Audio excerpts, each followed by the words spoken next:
Hi ആൾ, true വെൽത്തിലേക്ക് സ്വാഗതം. ഇന്ന് ഞാൻ പറയാൻ ഉദ്ദേശിക്കുന്ന കാര്യം ഹെൽത്ത് ഇൻഷുറൻസിനെ സംബന്ധിച്ചാണ്.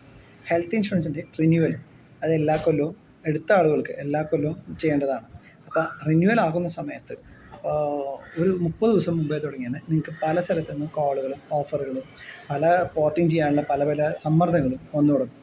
അപ്പോൾ എന്താണെന്ന് വെച്ചാൽ പല ആളുകളും ഇത് നിർത്തിയിട്ടാണ് പല സ്ഥലത്തേക്ക് മാറുന്നത്. അത് 4000 രൂപ വ്യത്യാസം, 5000 രൂപ വ്യത്യാസം, പല സ്ഥലത്ത് 2000 രൂപയുടെ വ്യത്യാസം, അങ്ങനെ കുറവ് പ്രീമിയം പറഞ്ഞുകൊണ്ടാണ് പലരും ഇതിലേക്ക് നമ്മളെ അട്രാക്ട് ചെയ്യാൻ വേണ്ടി ശ്രമിക്കുന്നത്. അപ്പോൾ എക്സിസ്റ്റിംഗ് പോളിസീനെ കുറിച്ച് തന്നെ ഡീറ്റെയിൽഡ് ആയിട്ട് നമ്മൾ അറിഞ്ഞു വെച്ചാൽ അത്രയും നല്ലതാണ്. അതിലില്ലാത്ത കാര്യങ്ങൾ പലതും ഉണ്ട് എന്ന് കാണിച്ചുകൊണ്ടാണ് പലരെയും നമ്മൾ പ്രലോഭിപ്പിക്കാൻ വേണ്ടി പലരും ശ്രമിക്കുന്നത്. അപ്പോൾ കോൾ സെൻറ്ററിൽ നിന്നൊക്കെ നിങ്ങൾക്ക് ഒരുപാട് കോൾസ് വരും. ഇപ്പോൾ എൻ്റെ ഒരു കസ്റ്റമർ ഉണ്ടായിരുന്നു ഇവിടെ തന്നെ. അപ്പോൾ ആൾ പറഞ്ഞത് ആൾ എടുത്തിട്ട് 1 കൊല്ലം കഴിഞ്ഞിട്ടുണ്ട്. ആ 1 കൊല്ലം കഴിയുമ്പോൾ ആൾ ഫുൾ കവറിൽ പോലും വന്നിട്ടുണ്ടാവില്ല. 24 മാസം കഴിയണം ഒരു 10-18 അസുഖങ്ങളിൽ ഫുൾ കവറിലേക്ക് വരാനായിട്ട് തന്നെ. ഇപ്പോൾ ടോൺസിലൈറ്റിസ്, പിന്നെ എല്ല് സംബന്ധമായ രോഗങ്ങൾ, ENT സംബന്ധമായ രോഗങ്ങൾ, അങ്ങനെ പല പല അസുഖങ്ങളുണ്ട്. അങ്ങനെ 10-18 അസുഖങ്ങളുണ്ട്. അതൊക്കെ 24 മാസം കഴിഞ്ഞിട്ട് ഫുൾ കവറിലേക്ക് വരുള്ളൂ. അപ്പോൾ ഈ 1 കൊല്ലം കഴിഞ്ഞപ്പോഴേക്കും അങ്ങേർക്ക് ഓഫർ വന്നു. സെക്കൻഡ് ഇയർ ആകുമ്പോഴേക്കും പ്രീമിയത്തിന് ഓഫർ വന്നു. 4200 ആൾക്ക് കുറവാണ് മറ്റേത് നോക്കുമ്പോൾ. അപ്പോൾ തന്നെ ആൾ എന്നോട് പറഞ്ഞു വെച്ചാൽ ഞാൻ അത് എടുക്കാൻ നോക്കുന്നുണ്ട്, അത് ഇതെനിക്ക് വേണ്ട എന്നാണ് പറയുന്നത്. അപ്പോൾ ഞാൻ പറഞ്ഞു, സാറേ 1 കൊല്ലം സാർ കഷ്ടപ്പെട്ട് വെയിറ്റ് ചെയ്തു. 1 കൊല്ലം കൂടി കഴിഞ്ഞാൽ ഇനി ഒരു 12 മാസം കൂടി കഴിഞ്ഞാൽ സാർ ഫുൾ കവറിലേക്ക് വരും. ഫുൾ കവറിലേക്ക് വന്നു കഴിഞ്ഞാൽ സാറിന് വളരെയധികം ആനുകൂല്യങ്ങൾ ഇതിൽ നിന്ന് കിട്ടും.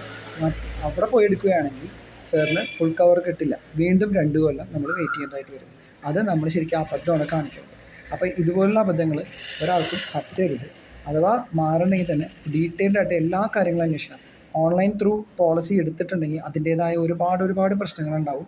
നിങ്ങൾക്ക് പെട്ടെന്നൊരു വയ്യായ വന്നാൽ, ഇപ്പം ഞാനാണ് ഇതിനെക്കുറിച്ച് അന്വേഷിച്ച് എല്ലാം എടുത്തു വെക്കുന്നതെങ്കിൽ എനിക്ക് 4000-5000 ലാഭം അപ്പോൾ കിട്ടിയിട്ടുണ്ടെങ്കിൽ എനിക്കൊരു അസുഖം വന്ന് ഞാൻ ഹോസ്പിറ്റലൈസ്ഡ് ആയാൽ എൻ്റെ ഭാര്യ എൻ്റെ മക്കളും ആരെ വിളിക്കും, ആരെ കോൺടാക്ട് ചെയ്യും, ഏത് ഓഫീസിൽ കയറി ചെല്ലും? ഡയറക്റ്റ് ബ്രാഞ്ചിൽ ചെന്നിട്ട് ഒരു സപ്പോർട്ടിന് വേണ്ടി ഞാനും എൻ്റെ വൈഫും കൂടി തൃശ്ശൂർ ബ്രാഞ്ചിൽ ചെന്നപ്പോൾ അവർ ഞങ്ങളോട് പറഞ്ഞത്, നിങ്ങൾ ക്രെഡിറ്റ് കാർഡ് വഴിയല്ലേ ഇതെടുത്തത്, ഓൺലൈൻ പോളിസി അല്ലേ, ഞങ്ങൾക്ക് ഇവിടെ ആക്സസ് ചെയ്യാൻ പറ്റില്ല, നിങ്ങൾ ഡയറക്റ്റ് ഓൺലൈനായിട്ട് തന്നെ സർവീസ് ഓപ്റ്റ് ചെയ്യേണ്ടതായിട്ടുണ്ട് എന്നാണ് അവർ പറഞ്ഞത്. അവിടെ ഞങ്ങൾക്ക് സപ്പോർട്ട് കിട്ടിയില്ല. പക്ഷേ ഞാൻ ഈ ഫീൽഡിലുള്ളത് കൊണ്ട് എനിക്ക് കോൾ സെൻറ്ററിലേക്ക് വിളിക്കാനും അത് അതിൻ്റെതായ രീതിയിൽ കാര്യങ്ങൾ ചെയ്ത് മുന്നേറി പോകാനും സഹായകമായി. പക്ഷേ ഇതല്ലാത്ത ഒരാളാണെങ്കിൽ വളരെയധികം ബുദ്ധിമുട്ടും. അപ്പോൾ ഓൺലൈനിൽ പോളിസി എടുക്കുമ്പോൾ വളരെയധികം ആലോചിച്ചിട്ട് വേണം പോളിസി എടുക്കാനായിട്ട്. ഓൺലൈൻ ത്രൂ മാത്രമേ നിങ്ങൾക്ക് എല്ലാവിധ സപ്പോർട്ടുകളും ലഭ്യമാവുള്ളൂ. പക്ഷേ വേണ്ട സമയത്ത് ഇപ്പം ഞാനാണ് എടുത്താണെങ്കിൽ എൻ്റെ ഡിപ്പെൻഡൻസിന് വേണ്ട സമയത്തുള്ള സർവീസ് കിട്ടാൻ വളരെയധികം പ്രയാസമാണ്. ഒരു ഏജൻറ്റ് ത്രൂ മാത്രം നിങ്ങൾ പോളിസി എടുക്കാൻ നോക്കുക. നല്ലൊരു ഏജൻറ്റ് ത്രൂ നിങ്ങൾ കണ്ടുപിടിക്കുക. നല്ല ആ ആൾ വഴി നിങ്ങൾ പോളിസി എടുക്കുകയാണെങ്കിൽ നിങ്ങൾക്ക് 24 hours സർവീസ് കിട്ടുന്നതായിരിക്കും. അപ്പോൾ അതുകൊണ്ട് റിന്യൂവൽ ടൈമിൽ പല പ്രലോഭനങ്ങളും ഉണ്ടാവും. നമ്മൾ എല്ലാം കൃത്യമായിട്ട് നോക്കി ചെയ്തതിന് ശേഷം മാത്രമേ ഉദ്ദേശിക്കണമെങ്കിൽ മാറുക. അല്ല വെച്ചാൽ എക്സിസ്റ്റിംഗ് ഏജൻറ്റിൻ്റെ അടുത്ത് തന്നെ നമ്മുടെ ഇപ്പോഴത്തെ പ്ലാൻ നമുക്കത് പോരാൻ തോന്നുന്നുണ്ടെങ്കിൽ അതിനെ അപ്ഗ്രേഡ് ചെയ്യാൻ വേണ്ടിയിട്ട് എക്സിസ്റ്റിംഗ് ഏജൻറ്റിനെ സമീപിച്ച് വേണ്ട കാര്യങ്ങൾ ചെയ്തു തരാൻ പറഞ്ഞാൽ ആൾ ചെയ്തു തരുന്നതായിരിക്കും. പൈസയുടെ ഡിഫറൻസിന് വേണ്ടിയിട്ട് മറ്റൊരു സ്ഥലത്ത് പോകാനോ എക്സിസ്റ്റിംഗ് പ്ലാൻ നിർത്തിയിട്ട് വേറെ എടുക്കാനോ ശ്രമിക്കരുത്. ഇതാണ് എനിക്ക് പറയാനുള്ളത്. Thank you.